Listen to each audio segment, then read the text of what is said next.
Se vocês perceberem, o programa do Lula foi quase tudo pura exploração da emoção das pessoas.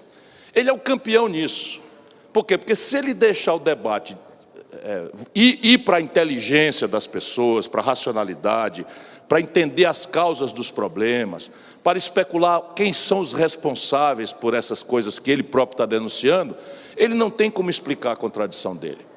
Mas nós não vamos poder deixar ele fazer isso. Ele é muito hábil nisso. O Lula tem uma empatia, né, com a população, tem um carisma que isso não se pode negar, e nem seria eu que fosse negar essas virtudes dele. Mas veja, se você espremer o programa do Lula, foi 2 músicas, uma inclusive a música lá da campanha de 89, faz um arranjo novo e tal. Por quê? Porque toda a estratégia do Lula é o seguinte: olha, vocês estão sofrendo, esse sofrimento só é o culpado, uma pessoa é o Bolsonaro, como se o Bolsonaro fosse o único responsável pela profundidade da crise brasileira, e ele que manda na política da esquerda brasileira desde 89. Isso é uma coisa que a gente tem que chamar a atenção. O Lula é candidato a presidente do Brasil desde a primeira eleição direta em 89 até aqui, por ele ou por alguém que vergonhosamente se apresentou com a máscara dele, como foi o caso do Haddad nas eleições de 2018. Então, e ele não tem responsabilidade nenhuma.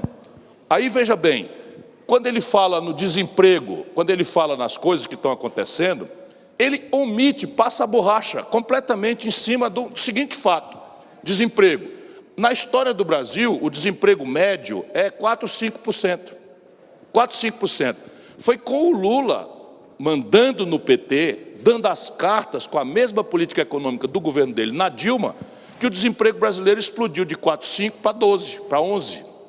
E nunca mais desceu. Está aí o Bolsonaro, eu vou já entrar nele, porque o Bolsonaro tem uma característica mais grave, é mentira pura e simples, né? E isso nós vamos ter que desvendar, porque ele faz esse esforço de instrumentalizar o militante fanático dele com mentira despudorada. Mas voltando aqui ao Lula, então a chave da gente participar do debate é o seguinte: ok, Lula, eu me emociono, eu gosto da musiquinha, eu sinto que há uma memória respeitável nessa coisa e tal, assim, mas e a parte que lhe toca desse latifúndio?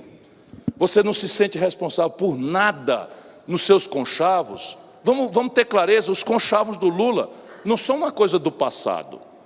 Sabe, ele na televisão, lá no Jornal Nacional, parecia ele um ombudsman.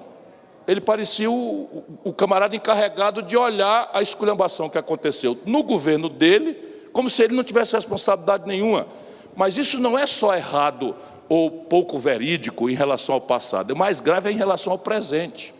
Então veja, corrupção, não sei o quê, nós fizemos isso, pegou um papel, leu. Ele leu, mentiu também, dizendo que coisas que o Fernando Henrique fez e que a Dilma fez, ele botou como se ele tivesse feito. Disse que nunca tinha manipulado a Polícia Federal, também não é verdade, manipulou sim, trocou a Polícia Federal, né? Disse que não tinha nomeado chapas dele para o Supremo Tribunal Federal, nomeou sim, o nome do ministro é Toffoli, né? Enfim, era uma pessoa que não tinha passado para juiz, não fez o concurso, não passou. Não estou falando mal do Toffoli, estou dizendo que o Lula mente também quando lhe convém. Mas o mais grave é que a corrupção e orgânica que ele produziu como elemento central de organizar o poder dele e do PT, está replicada hoje. Qualquer baiano sabe que o Lula está associado ao Gedel Vieira Lima. As pessoas não lembram, mas você pode entrar no Google. Gedel Vieira Lima, malas de dinheiro. Quando você entrar no Google, é uma fotografia chocante. Falar em milhões de pessoas famintas e ficar fazendo política junto com o cara que roubou 51 milhões de reais da comida que falta para o povo. Isso é o que acharam, né? Não é o que ele roubou, que acharam. Sim, eu estou falando da foto que viram, da foto. Ele está associado com o Eunício Oliveira.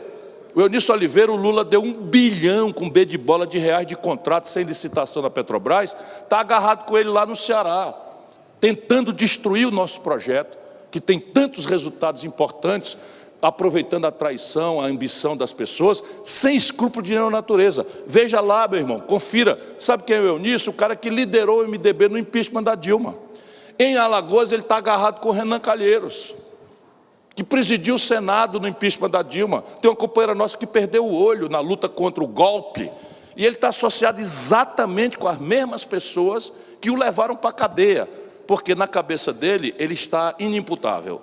Ele acha que só porque o Bolsonaro é um fascista, ele tem agora direito de ser levado ao trono do Brasil sem explicar nada, e mais grave, não é explicar o passado, é se comprometendo e não mudar nada. Porque com esse nível de conchavo, ele já prometeu que vai manter a direção do Banco Central, do Bolsonaro. Isso significa dizer juro, câmbio, a questão fiscal vai ser rigorosamente a mesma coisa. Ou seja, ele está semeando, se nós não conseguirmos levantar o Brasil, o maior estelionato eleitoral da história do nosso país. Picanha e cerveja, ele não sabe que o Brasil mudou, que o mundo mudou e que não há a menor chance dele recuperar aqueles tempos, né, lá do passado em que ele manipulou determinadas questões.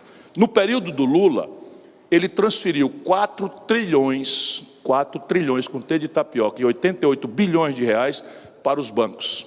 No mesmo período, ele transferiu 332 bilhões de reais, com B de bola, para os pobres. Menos de 10%. Esse é o modelo econômico que ele se compromete de manter.